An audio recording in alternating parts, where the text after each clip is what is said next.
প্রথমবারের মতো সাফ অনূর্ধ্ব-20 চ্যাম্পিয়নশিপের শিরোপা জিতেছে বাংলাদেশ। স্বাগতিক নেপালকে 4-1 ব্যবধানে উড়িয়ে দিয়েছে লাল সবুজধারীরা। আজ বুধবার কাঠমান্ডুর আনফা কমপ্লেক্সে ফাইনালে মুখোমুখি হয় বাংলাদেশ ও স্বাগতিক নেপাল। ম্যাচের শুরু থেকে নেপালের উপর চাপ বজায় রাখে বাংলাদেশ, তবে ফলাফল আসতে একটু সময় নেয়। প্রথমার্ধের অতিরিক্ত সময়ে ডি বক্সের বাইরে থেকে মিরাজুলের ফ্রিকিক থেকে নেওয়া বাঁকানো শট সাইড পোস্টের ভেতরে লেগে জালে জড়ায়। দ্বিতীয়ার্ধের 55 মিনিটে মিরাজ আবার গোল করে বাংলাদেশকে এগিয়ে নেন। আসাদুল ইসলাম সাকিবের ক্রসে মিরাজের মাথা ছুঁয়ে বল জড়ায় জালে। ম্যাচের 71 মিনিটে মিরাজের সাহায্যে এবার গোল করেন রাব্বি হাসান রাহুল।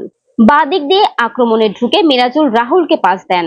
রাহুল ডান পায়ের শটে গোল আদায় করে 3-0 গোলের লিড এনে দেন। ম্যাচের 81 মিনিটে ব্যবধান কমায় নেপাল। রাম থাপার ক্রসে সামির তামাং হেডে গোল করে ব্যবধান কমান।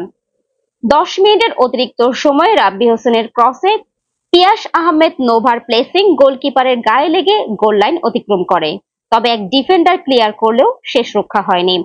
রেফারি বাজিয়ে দেন গোলের বাঁশি। 4-1 গোলের বড় জয় নিয়ে চ্যাম্পিয়ন হওয়ার উৎসবে মেতে ওঠে বাংলাদেশ।